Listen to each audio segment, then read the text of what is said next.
Bismillahirrahmanirrahim. Assalamualaikum. So today, year one, we'll continue our session with the lecture and also introduction to descriptive statistics. So this is just a detailed continuation from the introduction to biostatistics. So the learning outcome for this lecture is basically two. We want you to describe categorical data and also numerical data. So there are two types of data that you need to describe. Okay, just a quick revision. So levels of measurement, we have two here. Okay, as I mentioned previously, we have the numerical data and also categorical data. So categorical data, it can be either two type of measurement, which is nominal. There's no specific order, for example, sex, as well as ordinal, that have a specific order, which is given example here: staging of cancer, stage 1, 2, 3 until 4. Okay, and numerical data is either discrete or continuous. Now, our focus today is actually to teach you on how you want to describe a numerical data. So before you want to describe numerical data, you need to know what is a normally distributed data and what not normally distributed data is. So normally distributed data, we describe it usually with using mean and also SD, and not normally distributed data, we describe using median as well as IQR. For category data, we usually describe using frequency, the number of people in the population or number of people in a research, as well as the percentage according to the category. Okay, either how many males are there in the class or how many females are there in the class in terms of percentage. Okay, this is a table on how you want to look at data which is categorical in nature. So this is a table from one of the papers during the early stage of COVID-19 in China, where they describe patients admitted to the hospital for 2019 novel coronavirus, or what we now call it as COVID-19. So these are the signs and symptoms of the patients admitted to the hospital, whether they have fever, fatigue, dry cough, so on and so forth. And this is the total number of patients, and it is divided into patients admitted to the ICU, intensive care unit, or patients not admitting to the ICU unit. So how you want to describe this data? Firstly, you need to describe it in terms of how many patients are there in ICU. Total number is 36. How many patients admitted to non-ICU? Non-ICU means in general wards and other wards other than the ICU. So number of patients in non-ICU is around 102. Okay. So if you look at the specific sign and symptom here, for example, we take fever here. How many patients in ICU develop fever? Okay, so all 100%.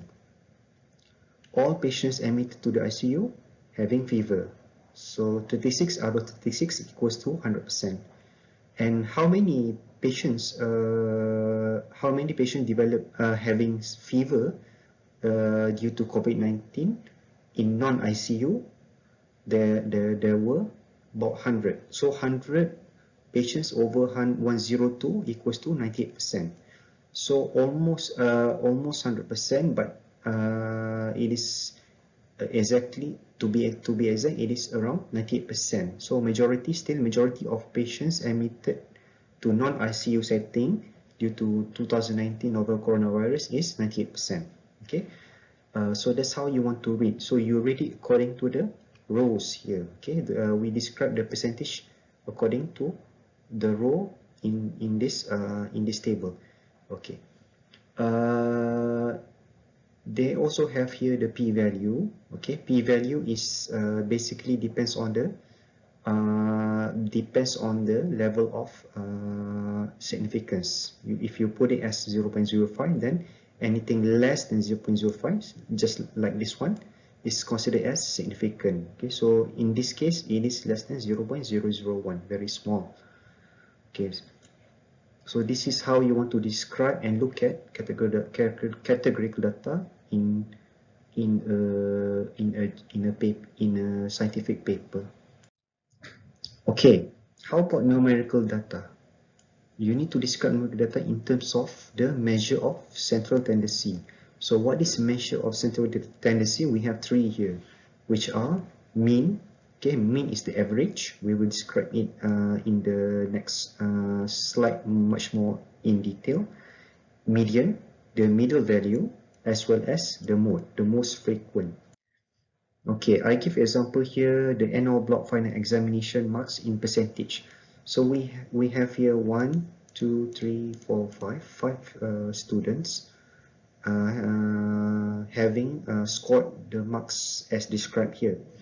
So how we want to calculate mean? Okay, mean is just the sum, okay, the sum of all of the marks here divided by the total number of students. Here we have 5 students. Okay, 1, 2, 3, 4, 5. So the sum divided by 5 students equals to 69.8%. All right. Then how you want to describe median? Median, you need to resort the data. If you look at the data closely, it is not sorted according to ascending order. Okay, there's no order. So you need 65 and then suddenly becomes lower and then higher, lower again. So you need to resort the data from lowest to highest. Then only you can determine which is the middle value. Here it is easy because you can look at the data here. The middle value in this type of data is the third one, which is 77. So the middle value after rearranging the data is 77. Okay. If you look at the mode here, mode is the most frequent type of data in this data set. So the most frequent data in this data set is 78 because you have 2 students scored 78. So you take it as the most frequent data. Okay, that's the central tendency. There's another thing that you need to describe usually in terms of numerical data, which is the measure of dispersion. Okay, how many data are dispersed around the mean. So how you want to describe that is in terms of variance, standard deviation, and range. Variance is how close the data is dispersed around the mean. Okay, how many data is around the actual average value. Okay, what is standard deviation? Is just basically the square root of the variance. Then you get the variance. Then you get the standard deviation. And how about the range? Okay, range is usually described as the lowest, the highest, and also the lowest value. So anything in between is basically the range. Okay, the range of values, the range of possible values. The range here, we usually describe it using interquartile range. Okay, the 25 quartile and also the 75th percentile. This is the range. Some report as the definite value. For example, here I give example, the highest, the 75 percentile minus the 25 percentile, we get the interquartile range. Some just report the range itself. Okay, for example, I take the example of the range of age in the median age of the respondent is around 20 until 35. So this is the 25th percentile and this is the 75th percentile. So this is the interquartile range.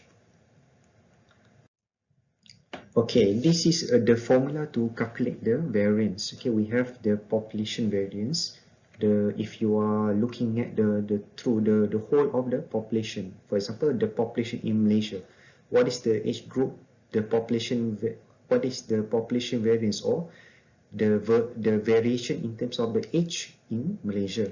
So you take the population. If you just looking at one group of sample. For example, what is the age variance? What is the range of values of age in IIUM? So you are taking sample variance. Okay, so this is the calculation. Do not worry too much. We are not testing you in terms of the actual calculation, but if you get this, how you want to come to the variance is using this formula. We have the sample variance, the S square, and the xi is the value of the row. For example, you take the first row, the value of the data in the ith cell or ith row minus the sample mean. We take all of the possible ranges, the sum of it, and square it, and divided by the sample size minus 1, then you get the sample variance. Okay, how you want to report numerical data? So as I mentioned earlier, we report it mean. Usually we pair it with standard deviation. So if you look at this, one of the articles or one of the journals reported the mean age of the respondents having rheumatoid arthritis. Okay, whether it's uric acid, UA is the uric acid, and also the RA, which is the rheumatoid arthritis. So looking at comparison between uric acid non-rheumatoid arthritis and also uric acid rheumatoid arthritis, they compare between these two groups. The mean age, okay, if you look at the age here, the mean age is 45, and this is the standard deviation, plus minus 14.7. Same goes to the group or the rheumatoid arthritis group here. Mean age is 51, slightly higher age as compared to those with non-RA. Then you get the and also the standard deviation is 13.9. So the mean age of rheumatoid arthritis group is higher as compared to non-rheumatoid arthritis group. Okay, 51 versus 45, and the standard deviation. And this is the p-value. Another way to report is this is in terms of just now I reported as normally distributed data for age. If you get not normally distributed data, for example, duration of the symptoms. Okay, duration of the symptoms for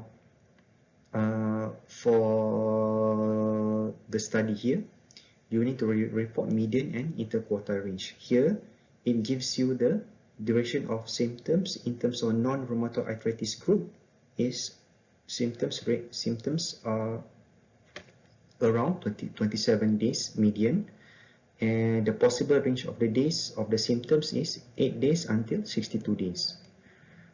In the rheumatoid arthritis group, the symptoms is around median is around 30 days. The range is between 14 days until 60 days. So this is how you report median and also the interquartile range. Okay, you can also report, there's another way to report the IQR is to get the difference. For example, I take the non-rheumatoid arthritis group here, 62 minus 8. Okay, so we get around 54.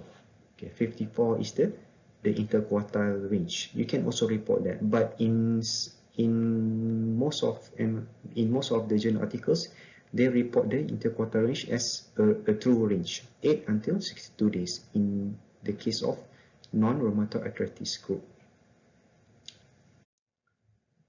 Okay, that's how you want to look at the describe the percentages and also the numerical and also the category data in terms of manual calculation. You can also look at these values using statistical software. Okay, so this is the example of checking the normality, normally distributed data or the numerical data when you use software such as SPSS. Okay, the statistical software from IBM. So if you have this software, then you can run the normality checking.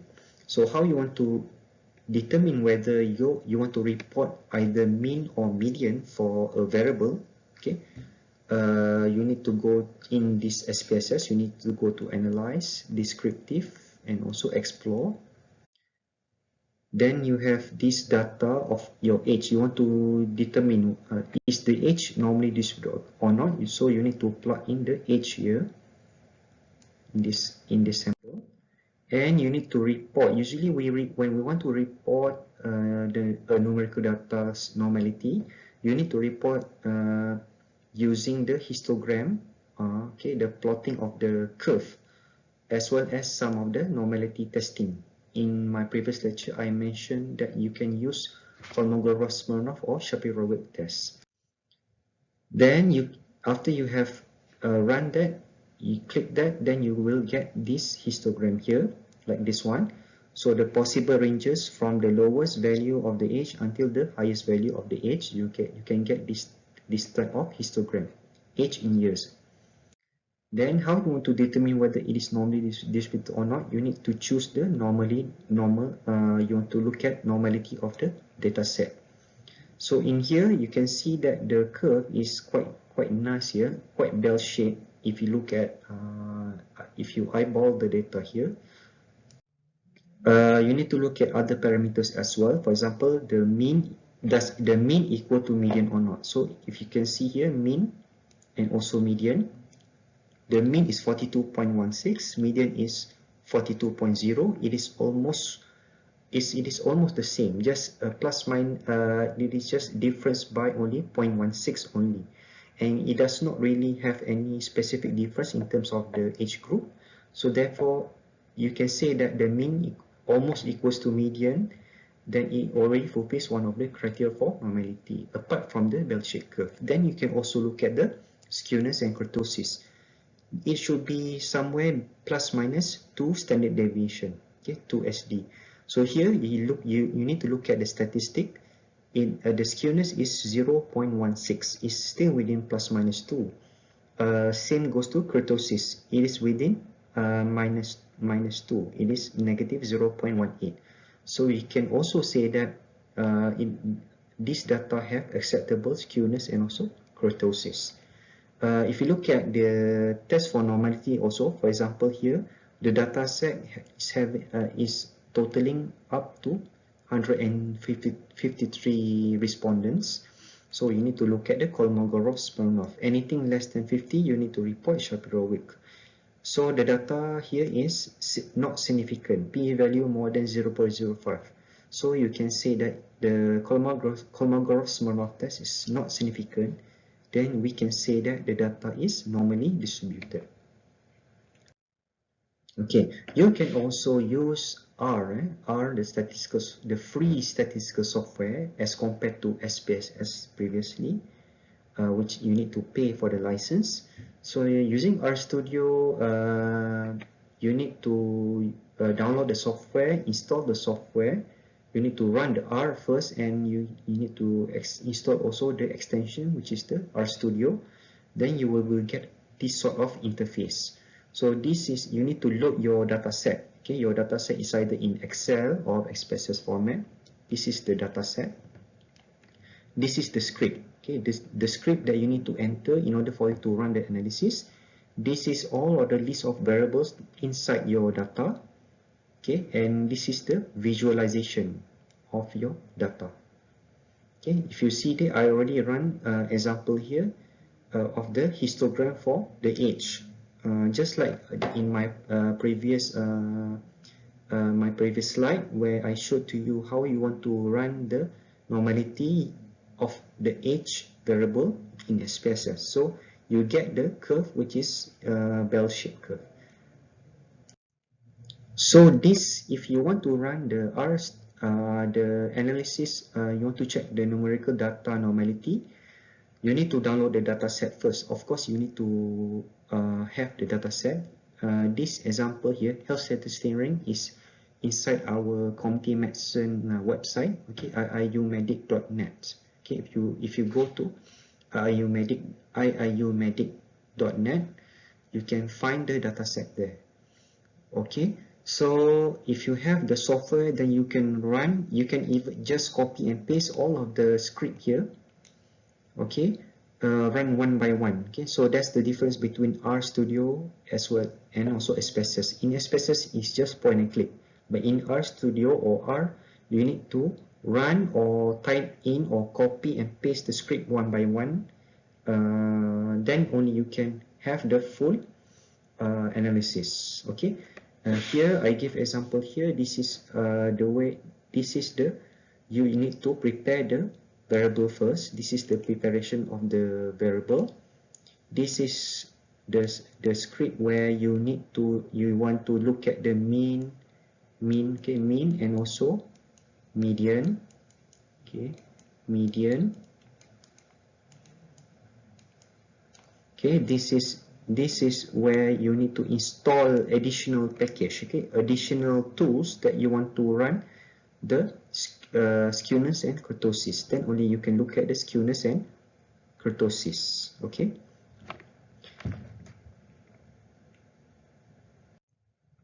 Okay, how you want to determine, I repeat this again, how you want to determine whether your numerical data is normally distributed or not. The main thing is actually just to look at the major criteria, which is the bell-shaped curve. If you look at the curve is almost symmetrical left and right, then you can safely say that the data is normally distributed. If you cannot determine that, it is quite vague. If you look at the data, you need to look at other parameters. For example, here you can look at the majority of the other parameters. Mean equals to median, skewness, kurtosis. Any 2 out of 3 here, it is fulfilled, then you can say that the data is normally distributed. If you cannot fulfill the majority of these parameters, then you can say that the data is not normally distributed. So if normally distributed data, you need to describe the mean and standard deviation. If not normal, you need to describe the median and also interquartile range. So that's the sum of how you want to report a numerical data. That's all. Thank you.